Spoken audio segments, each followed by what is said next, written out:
Vamos a Estados Unidos, donde sigue creciendo el escándalo por la filtración de un chat con planes militares, del que hoy se dieron a conocer nuevos detalles. La oposición demócrata exige la renuncia del secretario de Defensa, mientras el presidente Donald Trump respaldó a su asesor de seguridad nacional, quien asumió su responsabilidad por lo ocurrido.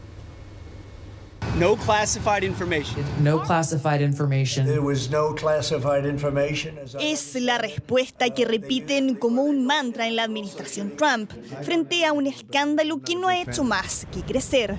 Ante la insistencia de la Casa Blanca en señalar que no se incluyó información clasificada, el periodista Jeffrey Goldberg decidió entregar nuevos detalles de las conversaciones que vio en el chat en el que fue incluido por error, donde altos funcionarios discutían los ataques sobre los rebeldes hutíes de Yemen. Detalles que hasta ahora no había querido revelar por considerarlos demasiado sensibles para la seguridad nacional. Nadie está escribiendo sobre planes de guerra. Sé exactamente lo que estoy haciendo, exactamente lo que estamos dirigiendo, y estoy realmente orgulloso de lo que hemos logrado. Pero las nuevas revelaciones del editor jefe del medio The Atlantic muestran capturas de pantalla del momento en que el mismo Pete Hegseth detalló el tipo de aviones que atacarían posiciones de los hutíes de Yemen, el minuto preciso en el que eso ocurriría y el tipo de armas que se iban a utilizar. Claramente tenemos sistemas de armas que fueron identificados. Eso es información clasificada.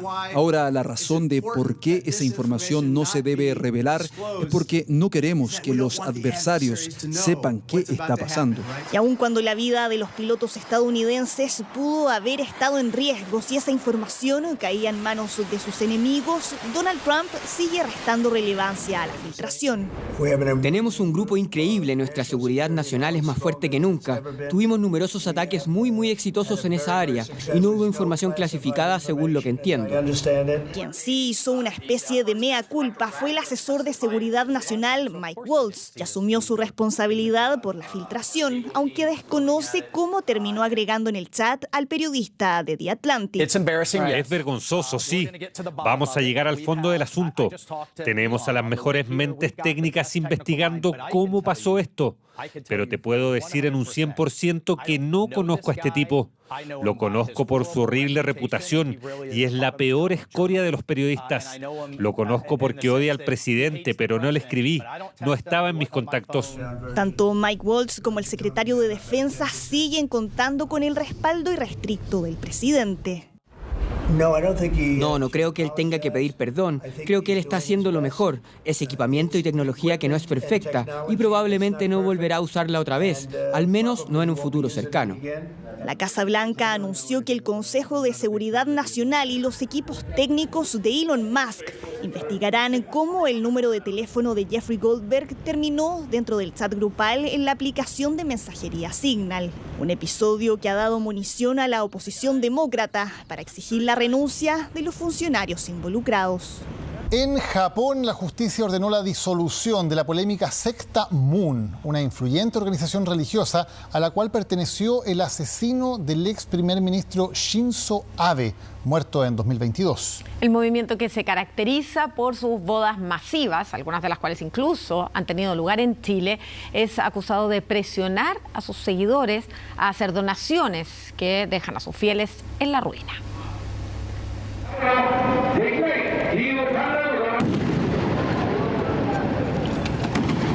El 8 de julio de 2022, estas imágenes recorrieron el mundo, generando impacto entre quienes eran testigos del magnicidio de Shinzo Abe, el primer ministro que más tiempo había durado en el poder en Japón.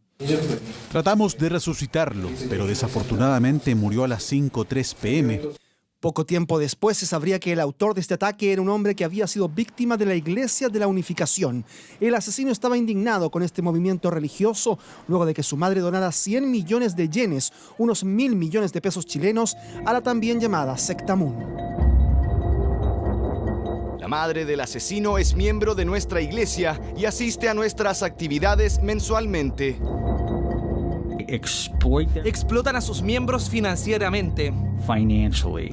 Tetsuya Yamagami, quien confesó haber disparado hacia el cuerpo del ex primer ministro nipón, también pensaba que Shinzo Abe era alguien cercano a esta secta, una organización religiosa de origen coreano con influencia global. Fundada en 1954 por el polémico reverendo Sun Myung Moon, tuvo en los matrimonios masivos su máxima expresión. Es una bendición, es el día más importante de nuestras vidas. En los próximos días llegará a Chile Sun Myung Moon, fundador de la secta religiosa transnacional que lleva su nombre. En Chile, la secta Moon también contó con representación desde 1975. Así relataba Chilevisión Noticias a mediados de los años 90 una de las ceremonias de multitudinarios matrimonios en el Estadio Chile. Yo creo en Dios y ante Dios estoy casándome de nuevo. Los asistentes al Estadio Chile, en su mayoría pertenecientes a sectores populares, llegaron al clímax cuando Moon los bendijo, proclamándolos hijos de los padres verdaderos.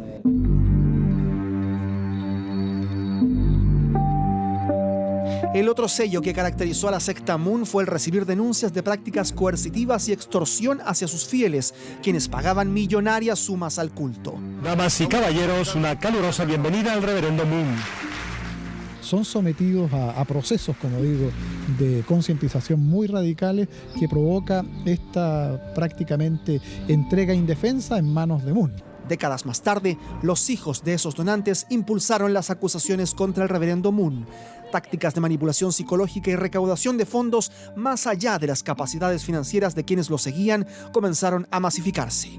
En octubre de 2022, el entonces primer ministro japonés Fumio Kishida ordenó la apertura de una investigación gubernamental sobre la Iglesia de la Unificación.